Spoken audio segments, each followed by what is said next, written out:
안녕하세요. 현재의 주자입니다. 주말 잘 보내셨지요, 현재 여러분? 다음 주는 가만히 보면 호재도 악재도 없는 한 주가 될 것 같습니다. 경제 지표도 그렇고 나올 만한 뉴스도 없는 한 주예요. 일단은 미국의 페드의 미팅이 수요일에 있습니다. 거기서 평균 물가 상승 목표제에 대한 얘기가 좀 나올 것 같고요. 그 외에는 좀 눈여겨볼 만한 게 없어요. 뜨뜻미지근한 한 주가 될 걸로 예상하고 있습니다. 최대한 관망세를 유지하는 게 유리하지 않을까 합니다.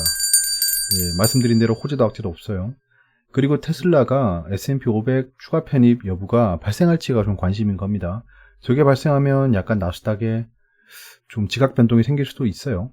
그렇고 저는 개인적으로 이제 추석 연휴가 다가오고 있잖아요. 그래서 지금 생각해보면 이 한국 증시에 개인 투자자가 많아졌다고 했죠. 그러면 개인 투자자의 습성 중에 하나가 명절 연휴 전에 약간 현금화하는 게 있습니다.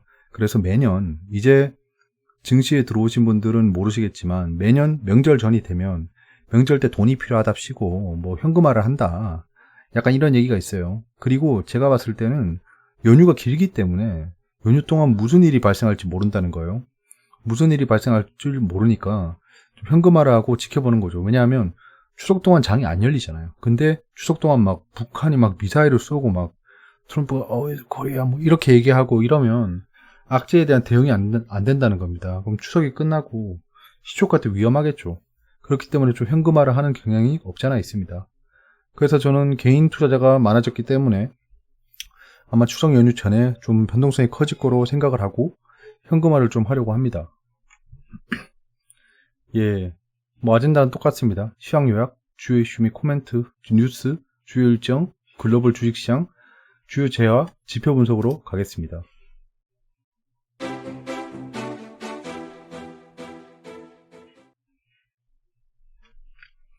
네, 위클리 대시보드입니다. 호재 포인트를 보시면 한국이 거리두기 2단계로 격하했습니다. 추석 명절 전에 2주간 2단계로 격하하겠다라고 했고요. 9월 28일 이후에 특별 방역 기간으로 지정하겠다라고 했습니다. 그 외에 뉴스를 보면 2.25단계란 얘기가 나와요. 저거 보고 엄청 웃었습니다. 진짜 이거는 있을 수가 없는 일입니다. 이런 식으로 표현하는 거는. 좀 있으면 2.125단계도 나오겠네요.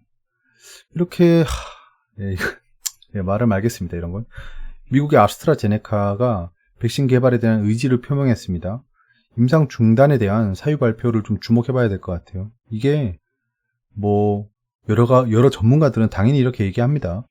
임상 중단은 흔한 일이다. 왜냐 임상 3상의 경우에는 굉장히 좀 미세하게 다뤄야 됩니다. 이제 인간에게 정말 해가 없는가를 보는 타이밍인데 만약 이런 생각을 해보세요. 어떤 사람이 좀 약간 지병이 있었어요. 근데 임상을 하다가 그게 만약에 악화가 돼요. 그러면 이게 임상을 위해 투여한 약물 때문에 악화된 건지 아니면 본인 지병에 의해 악화된 건지 이런 걸 모르는 겁니다. 그런 상황에서 다른 임상 참가자들의 보호를 위해서 임상을 중단하는 프로세스인 겁니다. 그러니까 이게 막 이거 약 헛방이네 이거 끝났네 약간 이런 게 아니라는 거예요. 그런 걸 좀 지켜봐야 될 것 같고요. 중국이 내수 활성화를 위해서 강위안 정책을 취하겠다라는 얘기가 나왔습니다. 달러당 6.6에서 6.7 위안을 전망하고 있고요. 외국인 자금 유입 규모가 상승 예상됩니다. 왜냐하면 지금 중국에 대한 투자가 확대가 되고 있는 상황에서 강위안이 된다고 하면 그 전에 빨리 위안을 바꿔 먹어야겠죠. ECB가 PEPP, Pandemic Emergency Purchase Program입니다. PEPP, 팬데믹 긴급 매입 프로그램을 21년 상반기까지 유지하겠다라는 얘기를 했습니다. 이 1.34조 규모로 유지를 하겠다는 거고요. 저 유로입니다, 유로. 기준금리 및 자산 매입 정책을 동결했어요. 자산 매입을 계속 하겠다. 기준금리는 뭐 더 이상 떨어뜨릴 데가 없죠. 그냥 그저 그렇다는 거고. ECB가 2021년 상반기까지 유지하겠다가 중요한 것 같습니다. 악재 포인트를 보시면 테슬라발 미증시 성장주 조정이 이어지고 있습니다. 테슬라의 S&P 500 편입 불발로 대규모의 실망 매물이 출회됐어요. 이거는 어쩔 수 없이 예상된 거였습니다. 근데 만약에 다음 주에 S&P 500 뭐 추가 편입한다라는 뉴스가 뜨면 진짜 테슬라 진짜 홍콩 가겠죠. 예. 그런 것들을 그냥 뭐 예견해본다 정도로 보고 있으면 될 것 같습니다. S&P 500 편입 안 될 수도 있어요. 근데 S&P 500에 편입이 안 됐다라는 악재는 이미 다 반영이 됐다라는 겁니다. 여기서 점진적인 우하향을 하지만 않으면 되는 거예요. 그래서 점진적인 우하향이 되는지 안 되는지는 차트를 보면 알 수 있겠죠. 영국 EU 간 브렉시트 협의에 진통이 발생하고 있습니다. 영국은 브렉시트의 무력화를 시도하고 있고요. 약간 배째라식이죠. EU는 거기에 대고 강한 경고를 했습니다. 서로 물러설 수 없을 겁니다. 대화 중단도 할 수 있다라고 강수를 두고 있고요. 미국의 상원 3천억 불의 부양안이 부결됐답니다. 당초 3조 달러 규모였어요. 근데 10% 수준의 부양안인데 이게 그냥 민주당이 찬성을 못하는 거죠. 야, 이씨, 너무한 거 아니야? 약간 이런 느낌. 난 3조 달러라고 했는데 3천억. 찬성 52표, 반대 47표랍니다. 거의 이게 시계 제로죠, 이제. 아시아나항공이 매각 결국 불발됐습니다. HDC 현대산업개발이 인수를 포기했어요. 그래서 기안펀드에서, 기안이면 뭐 기안84가 아니고요. 기업안정펀드입니다. 그래서 정부랑 사는이 2.4조 규모로 지원을 해서 급한 불은 껐는데요. 아마도 아시아나항공은 고강도 자구책을 요구받을 겁니다. 그러니까 예를 들면 구조조정이라던가 자산 매각이라던가 이번에 두산 보셨죠? 진짜 정말 고강도 압박을 합니다. 왜냐하면 국민이 지켜보고 있기 때문에 자기들 돈 아니에요. 정부랑 사느니 자기들 돈 아니잖아요. 우리 돈입니다. 그래서 우리도 계속 눈 뚫어지게 보고 있어야 돼요. 돈 똑바로 쓰고 있는지. 그 외 주요 이슈를 보시면 금융당국이 대출 규제 강화를 시사했습니다. 신용대출이 열흘 만에 1조가 증가했는데 이게 주식 부동산에 몰리고 있다. 이거 한번 들여다봐야 된다라는 얘기가 나오고 있고요. 카카오게임즈의 IPO 영향으로 분석하고 있습니다. 이게 생각해보면 IPO를 위해서 대출을 일으키는 경우가 다반사입니다. 자, 보세요. 내가 만약에 집이 있어요. 내가 자가가 있어. 다 내 돈이야. 투자할 돈 없잖아요. 그런 상황에서 주담대를 받아서 카카오게임즈 청약을 위해서 거치만 시켜두면 되죠. 거치 시켜뒀다가 IPO를 받고 거치 시켰던 돈을 다시 상환하면 되는 거예요. 그러니까 열흘 안에 1조가 줄어들 수도 있는 겁니다. 그러니까 저게 정말 좀 답답한 얘기예요. 그러니까 왜 늘어난지도 모르고 돼지도 코로나19에 감염이 가능하다라는 얘기가 나오고 있습니다. 중국에서 나온 얘기예요. 추석이나 중국 춘절이란다. 춘절이 아니잖아. 돼지고기 수요에 우려가 발생할 수 있다라는 겁니다.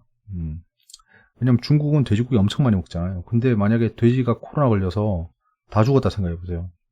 그러면 이제 돼지 열병 관련주들이나 그 다음에 대체육 관련주들이 약간 반등을 보일 수 있겠죠. 중국의 백신 시노팜에서 수십만 명을 접종했는데 부작용이 한 명도 발생하지 않았다. 한 명도. 야, 신기하네요. 연간 백신 생산 능력이 3억 개, 이미 예약은 5억 개가 돼 있답니다.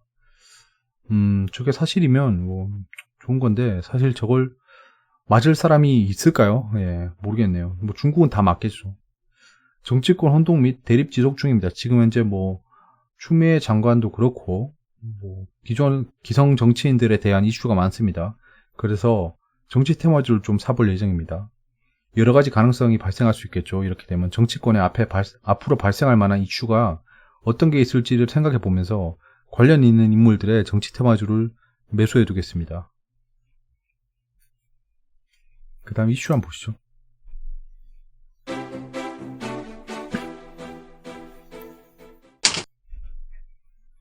자, 확진자별 흐름 업데이트를 했는데요. 지금 보시면 알겠지만 제가 지금 주목하고 있는 거는 이전 저점입니다.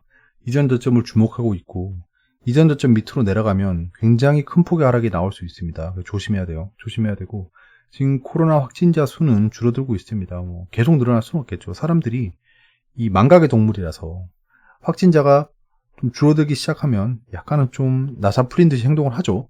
그러면 이제 다시 확진자가 확 늘었다가 확진자가 확 늘었다는 소식을 보면 다시 나사가 좋아져서 다시 조심하는 거죠. 그렇기 때문에 확진자가 줄어들 수밖에 없는 겁니다. 영원히 늘어날 수 없어요. 더군다나 지금은 1차 확산이 아니잖아요. 1차 확산이 아니기 때문에 노하우도 많이 늘었을 겁니다.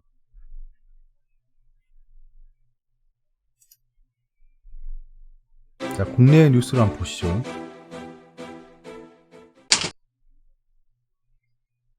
자, 외신입니다. Fed 미팅이 기다리고 있습니다.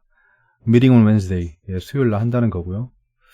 좀 기대하는 게 Minor Adjustment, 미세한 조정. 그게 뭐냐 하면 New approach last month to meeting is 2% inflation target. AIT에 대한 얘기죠. 그거에 대한 좀 마이너한 조정, 새로운 접근이 기대되고 있다. 근데 큰 얘기는 아니에요. 그래서 딱히 뭐 증시에 큰 영향을 줄 만한 이슈는 없을 거다. 그나마 집중할 만한 게 페드 미팅이다라는 겁니다. 리테일 세일즈 잡리스 클레이밍 포커스. 자, 이제 소매 판매랑 그 다음에 실업수당이 집중되고 있다라는 얘기입니다. 이 수치는 뒤에서 보시고요. 스탁 마켓의 그 볼라틸리티, 이게 변동성입니다. 변동성이 지속될 것이다 라는 건데요. 이게 약간 그 극명하게 나뉜다는 거예요. 상승론자와 폭락론자가 상존하고 있다라는 얘기입니다. 브렉시트의 fireworks, 불꽃 노래 한다는 거죠. 지금 현재 영국이랑 EU랑 불꽃 노래 하고 있어요. 그 얘기고, 센트럴뱅크 이 뉴스가 보면 별 얘기가 아니에요. 여기 지금 ECB, 그 다음에 페드, 그 다음에 각국의 은행인데요. 일본까지 포함해서 약간은 지금 경기에 대해서 뜨뜻미지근한 반응을 하고 있다는 겁니다. 그러니까 뭐 라가르드 총재는 이제 유럽이 반등한다라고 하는데 ECB는 아직 모른다. 약간 이런 스탠스를 취하고 있어서 냉온탕을 오가고 있다는 얘기입니다. 내신입니다. 2.4조 원 받지만 웃지 못하는 아시아나 구조조정 가능성의 한숨. 자, 속내는 복잡하다. 회사가 채권단 관리를 받게 되면서 강도 높은 구조조정이 예상되기 때문이다. 기한기금을 지원받은 기업에 대해 일정 기간 동안 고용을 유지하도록 하고 있어. 당분간 인력 구조조정은 없을 것으로 보인다. 자, 그러면 인력 구조조정이 내년 초에도 있을 수 있습니다. 내년 초에. 그렇기 때문에 내년 초에 구조조정 얘기가 나오면 아시아나가 크게 흔들릴 수 있겠죠. 그때가 아마도 바닥일 거라고 매우 여겨집니다. 일단 아시아나는 그런 전략으로 접근할 거예요. 그 전까지 올라갈 수도 있고요. 그러니까 이제 구조조정 당분간 없을 것이다. 뭐 그 다음에 좋은 소식들이 들리기 시작하겠죠. 자산을 매각했다. 뭐 자구책을 마련했다. 인수 대상이 뭐 등장했다. 약간 이런 얘기들.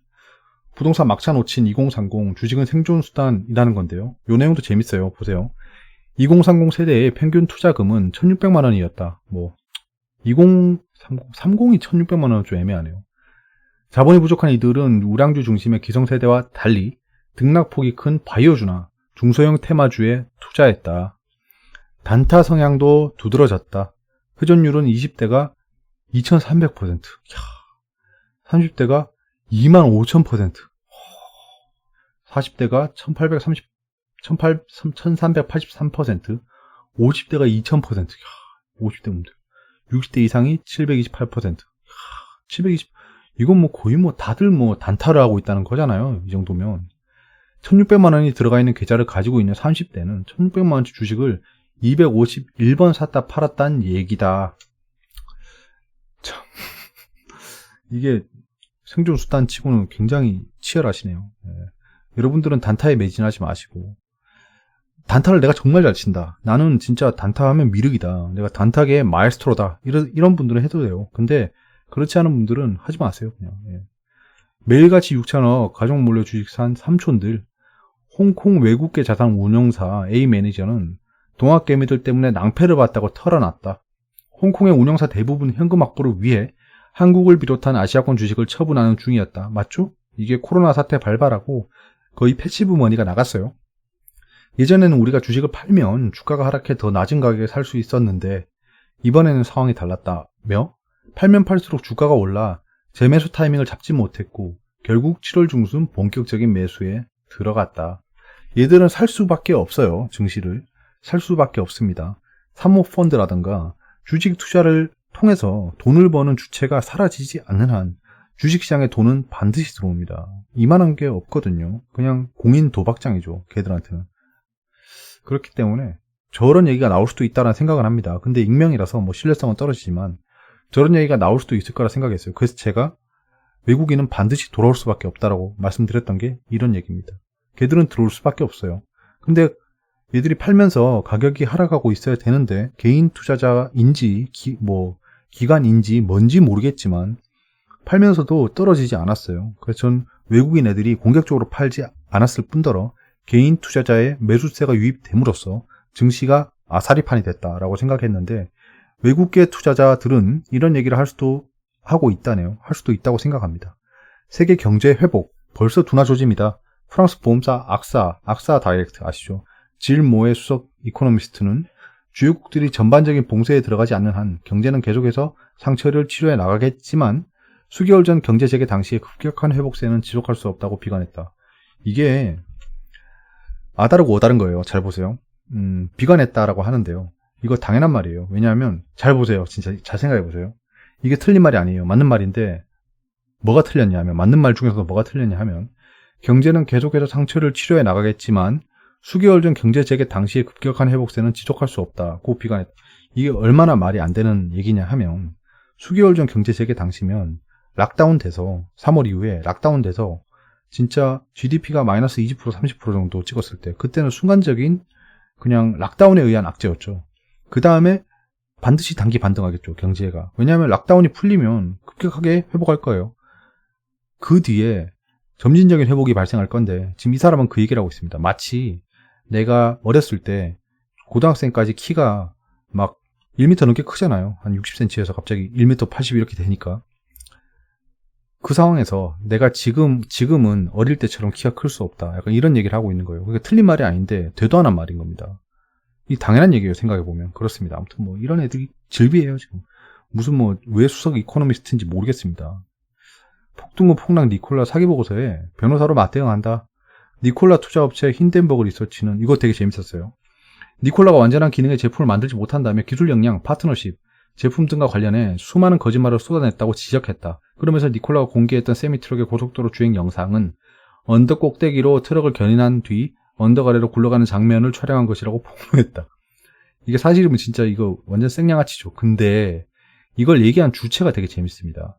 니콜라를 투자한 업체 힌덴버그 리서치가 그런 말을 했대요. 이게 되게 재밌지 않나요? 지가 투자해놓고 지 얼굴 뺨싸대기 막 날리고 있는 거예요. 약간 좋게 보이지 않습니다. 이런 거는. 자, 이제 경제 일정을 한번 보시죠.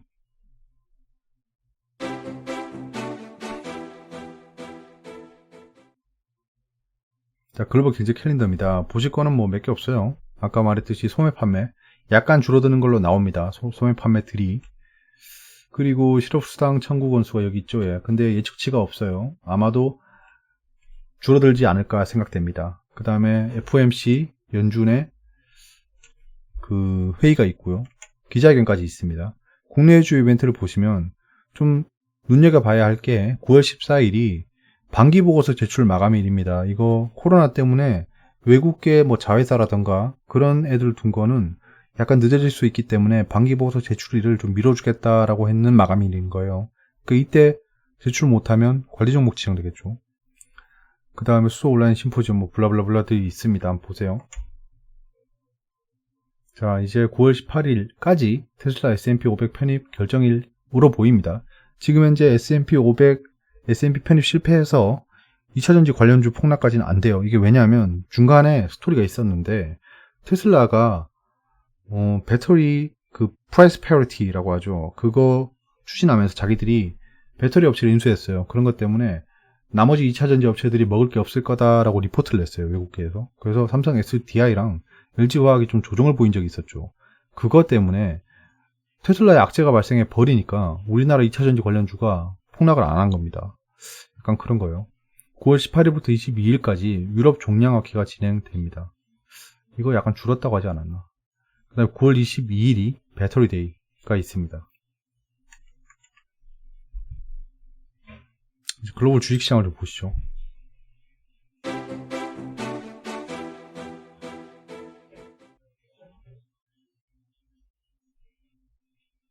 자,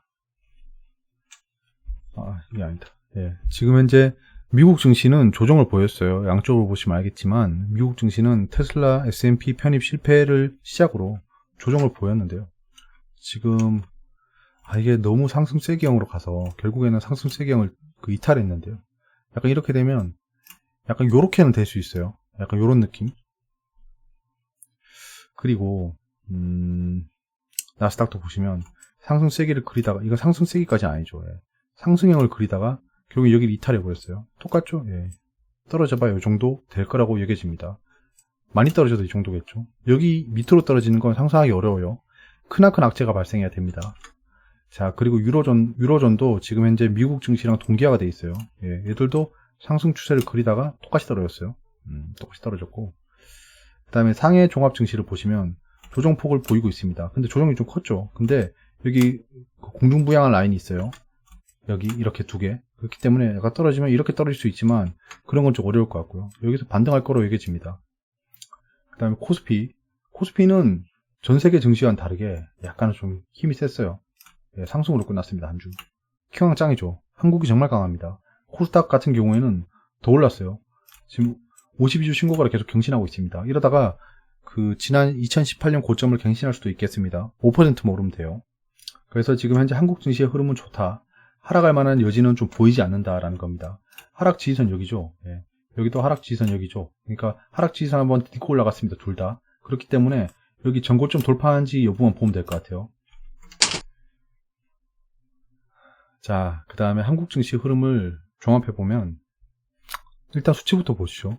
코스피는 2400 직전에서 끝났습니다. 2400 직전에서 끝났고, 그 다음에 최고점 대비해서 지금 약 8% 모자라요. 그러니까 지금 8%만 더 오르면 역사적인 신고가 영역으로 들어갑니다.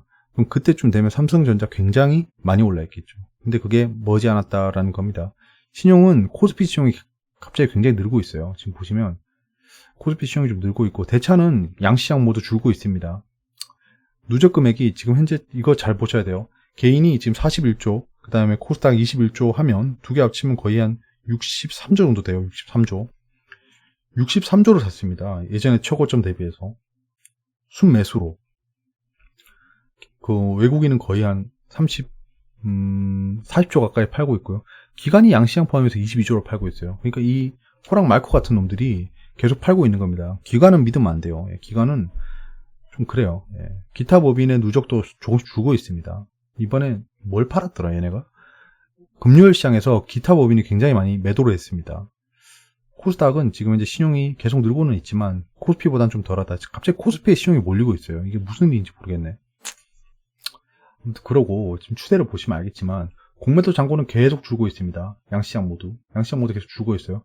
대차도 계속 줄고 있잖아요. 이렇게 갑자기 신용이 그 코스피가 좀 가팔라졌습니다. 지금 코스닥은 약간 완만해지고 있는데 코스피에 가파르게 신용이 유입되고 있는 걸 보니 잘하면 코스닥 상승이 좀 더뎌지면 코스피가 랠리할 수도 있겠습니다. 그럼 코스피 대형주 위주로 봐야겠죠. 그렇고요. 외국인 비중은 계속 줄고 있어요. 계속 줄고 있고 투자자 예탁금이 이때 확 줄었다 다시 복구하고 다시 떨어집니다. 진짜 어이가 없네. 이런 일이 발생하네요. 뭐 정확히 어떤 이유인지는 밝히지 않아서 잘 모르겠지만 약간은 좀 착오가 아닐까 싶습니다. 착오가 아닐까 생각하고 그 정도로 좀 지켜보고 있습니다. 그 다음에 이제 주요 재화들을 좀 보시죠. 옥수수. 갑자기 옥수수가 먹고 싶네요. 예, 원자재 주간 동향을 보시면 달러가 2주 연속 반등하고 있어요. 여기 달러가 2주 연속 반등하고 있고, 달러가 약간 반등하고 있기 때문에 지금 전반적으로 글로벌 증시가 위험자산 회피 경향이 드러나고 있는 겁니다. 위험자산 회피 경향이 드러나고 있어서 금도 살짝 반등하고 있고요. WTI가 지금 2주 연속으로 조정을 보이고 있습니다. 약간 수요가 어느 정도 고정되어 있는데, 공급이 어느 정도 고정이 되어 있는데 지금 수요에 대한 불안이 생겼다라는 이유로 2주 연속 조정을 보이고 있어요. 뭐 그렇습니다. 그렇다고 하고요. 원도 지금 살짝 달러랑 똑같이 움직이고 있어요. 이 이상한 놈들이 달러가 실컷 떨어질 때는 같이 안 움직이더니 달러가 상승하니까 동반 상승하네요. 뭐 하자는 거야. 아무튼 예. 골드도 지속적인 상승세를 유지하고 있고요. 골드는 제가 봤을 때 아마도 이렇게 하면 이렇게 올라갈 거라고 얘기해집니다. 확실히. 그다음에 위안이 강위안 정책을 펼치겠다고 했고 지금 현재 약간 지지선을 뚫었습니다. 그렇기 때문에 지속 하락할 것으로 여겨지고요. 이렇게 계속 하락할 것으로 여겨집니다. DXI가 지속적으로 반등하고 있습니다. 지금 DXI가 반등하고 있기 때문에 삼성전자랑 SK하이닉스는 좀 눈여겨봐야 될 것 같다. 낸드 플래시 가격은 약간은 보합세를 보였다. BDI가 지금 계속해서 떨어지고 있는데요. 저는 펜옵션을 투자하고 있기 때문에 BDI가 반등하기만 확소고대하고 있고 아마도 BDI는 반등할 것이라 생각됩니다. 중국이 지금 계속 살아나고 있잖아요. 지금 PMI 지수는 업데이트가 안 됐어요. 근데 다시 체크해 보시면 지금 코로나 이후에 전부 다 반등해서 코로나 폭락 전까지 복구를 하고 그 이상으로 가고 있다는 겁니다. 제조업은 확실히 살아났고 생산량이 확실히 늘어나고 있다는 겁니다. 이런 걸 보면은 결국에 원자재 가격이 상승할 거고 BDI가 상승할 거고 그 다음에 그 DXI 비메모리 반도체 그리고 낸드 플래시가 상승할 거라고 생각됩니다. 저런 수치는 속일 수가 없잖아요. 예, 통화량을 보시면 지금 현재 협의통화 그 미국이랑 한국의 협의통화는 업데이트가 되지 않았고요. 본원통화는 지속적으로 상승하는 모습이 나오고 있습니다. 그 미 연준의 대차 대조표는 지금 현재 거의 보합세고요. 아마도 PEPP 프로그램을 가동하기 시작하면 아마도 지속적으로 상승할 것이라 여겨집니다. 테드 스프레드는 아직 안정적이고요. 채권 수익률은 지금 약간은 눈치 보기를 하고 있는데 이번에 AIT 그 평균 물가 상승 목표제랑 그다음에 YCC Yield Curve Control 그 두 가지가 아마도 채권에 영향을 줄 것이라 여겨지는데요. 그게 수요일에 있는 페드 미팅 이후에 결정이 나겠죠. 근데 채권 수익률은 지속적으로 떨어질 것이라 여겨집니다. 여기까지 주간 그 세계 경제 뉴스랑 경제 지표를 좀 알아봤습니다. 한 주 동안 고생 많으셨고요. 다음 한 주는 그냥 뭐 뜨뜻미지근할 것 같으니까 무리만 하지 않으시면 큰 손해는 보지 않을 거라고 생각합니다. 저는 서두에 말씀드렸다시피 추석 연휴 때 발생할 만한 이슈들을 대비하기 위해서 어느 정도 현금화, 그렇게 큰 현금화는 아니고요. 그냥 약간 추석 이후에 장이 흔들리면 공격적으로 단기 트레이딩에 돈을 폭풍 투입할 수 있도록 약간 총알을 장전해 놓겠다는 말씀입니다. 여기까지고요. 주말 마무리 잘 하시고 가족들하고 편안한 시간 보내시길 바랍니다. 다음 한 주도 화이팅 하세요.